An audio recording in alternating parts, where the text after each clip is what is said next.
Itu pun masih mahal-mahal harganya. Nggak semua orang bisa beli, masih barang mewah. Sekarang pembantu rumah tangga aja pakai handphone. Bisa bayangkan, hebat sekali.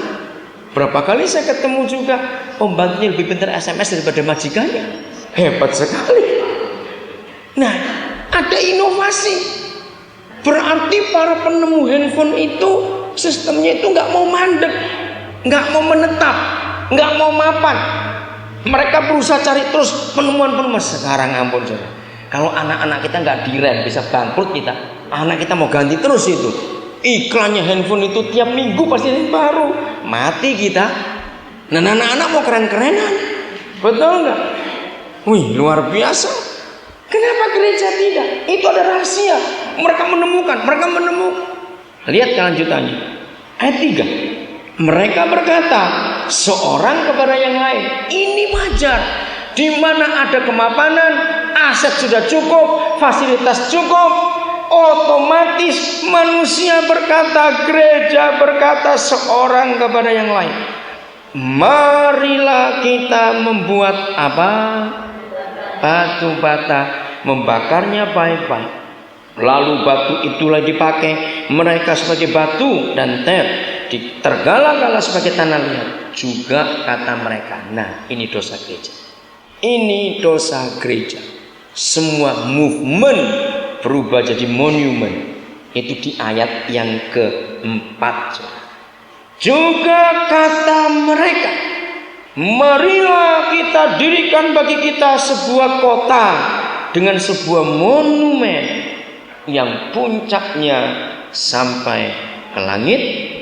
Kalau sudah monumen, mulai kalimat berikut sama cara gereja. Dan marilah kita cari nama. Begitu dapat nama, alasannya jelas, supaya kita jangan terserak ke seluruh bumi. Nah, yang konyolnya, orang karismatik pun berbuat salah yang sama. Lihat, maka itu kalau gereja tidak bertobat, hancur kita. Narkoba akan lebih hebat, pornografi lebih hebat daripada Injil nanti. Kalau kita tidak bertobat, maka orang-orang karismatik pun cari nama, orang-orang Pantekosta pun cari nama. Contohnya apa? Kalau ada kelompok kita yang pindah ke kota lain, pasti ada pesan, cari yang cabang kita, yang namanya sama. Ayo lihat tuh. Mulai orang karismatik pun pasang menara-menara di semua negeri, semua kota, yang sama, yang seragam. Alasannya jelas, supaya kita tidak terserak, tetap terkumpul jadi satu. Ini kejahatan besar. Selain nama Yesus, tidak boleh menggunakan nama yang lain. Sehebat apa nama kelompok kita, ini dosa gereja. Punya fasilitas, punya ketemu tanah datar, bentuk cari fasilitas, mapan, melindungi aset, mulai cari nama, sudah. Maka muncullah paus-paus kecil di aliran karismatik sekarang ini, yang kekuasaannya mutlak dan absolut. Wih, ngeri sekali paus-paus kecil itu tadi. Semua bawahan tunduk pada suara orang satu itu saja. Enggak ada suara Tuhan lagi. Mengeri. Mana rahasia yang disimpan oleh Bapa kita? Kita tidak buka. Maka itu gereja kita harus maju dan maju. Ayat 6. Saya sering khotbahkan karena saya kagum pada ayat ini. Nah, ini termasuk inovasi. Ayat 6-nya, lihat. Dan Tuhan berfirman, mereka ini satu bangsa dengan satu bahasa untuk semuanya. Ini menara itu, bangunan permanen pertama di bumi itu barulah permulaan usaha mereka. Saudara bayangkan, tahun 62 bangunan tertinggi di Indonesia itu baru ada. Itu Hotel Indonesia dan adiknya adalah Gedung Sarinah di Jalan Tamrin. Soekarno membangun itu karena dapat tempasan perang dari Jepang. Luar biasa. Itu bangunan tertinggi di Indonesia itu tahun 62. Bayangkan, ini ribuan tahun sebelum Abraham. Sudah manusia bangun bangunan permanen. Belum ada besi beton. Pakai apa mereka dulu? hebat sekali.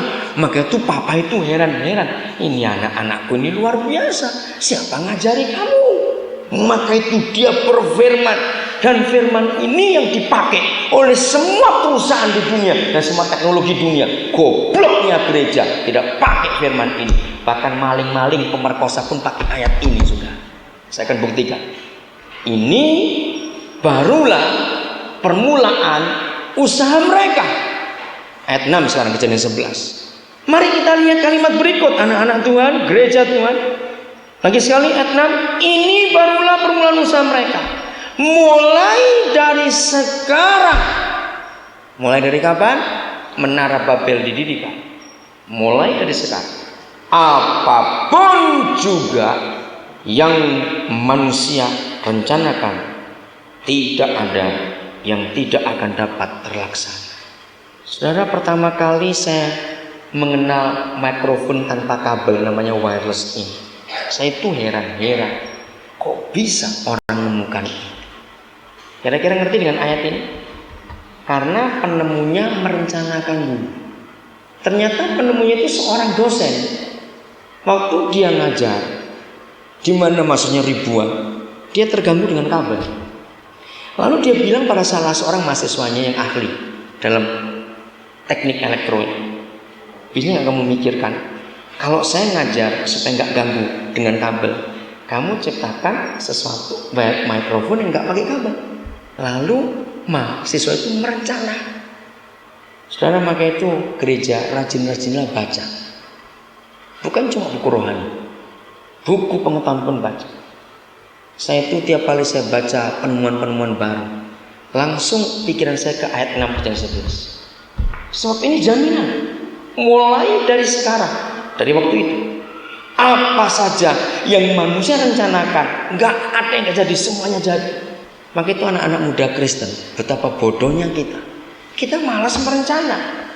Kita cuma ngekor maunya. Apa saja. Nah, saya pernah protes kepada Papa. Papa salah, kenapa nggak memberi batas? Dia berkata apa saja yang manusia rencanakan. Maling kena ayat ini juga. Sebelum mereka maling pasti merencana dulu. Jadi juga. Pemerkosa mau memperkosa orang pasti merencana juga. Jadi juga. Betul nggak, saudara? Jadi ayat ini untuk semua segi kehidupan. Para penemu metode baru, sistem baru handphone itu merencana juga. Yang satu menemukan yang baru, yang satu nggak mau kalah, mikir lagi, merencana. Yang apa ya? Dapat yang baru. Saya sangat percaya. Kalau mulai hari ini gereja merendahkan hati dan membuka diri, Papa akan bukakan rahasia-rahasia. Selalu ada inovasi dalam gereja Tuhan. Selalu menemukan kebenaran-kebenaran baru yang masih dirahasiakan oleh Papa. Betapa dahsyatnya pekerjaan Papa kita di bumi. Kalau gereja mau membuka diri. Saudara, belajar dari Agim. Itu ustadz hebat belajar. Dia adalah kelompok Islam pertama yang mengirimkan ayat-ayat suci Al-Quran lewat SMS. Bayangkan. Setelah itu Telkomsel baru ngikut. Ada orang di situ. Lalu kita punya jaringan pakai nomor berapa saya lupa. Setiap hari ada ayat yang dikirim. Tapi mereka Tuhan, Agim mau terbuka. Dia nggak mau pakai cara kuno konvensional. Maka itu dia ada pendobrakan. Gereja sadar. Kita ngeklaim diri orang karismatik, orang yang hebat dalam roh. Ternyata bohong semua. Kita membatasi Roh Kudus dengan kebiasaan dan tradisi kuno kita. Begitu ada pembaruan kita nentang, kita tolak. Jangan. Mari kita buat itu. Saya baca buku, omsetnya VCD dan kaset robannya Agim itu miliar sebulan. Miliar. Luar biasa. Berarti dia sebagai seorang ustadz dan pengkhotbah atau dai yang mengenal inovasi. Kalau tidak, orang nggak mau dengar khotbah yang konvensional. Tahu sudah.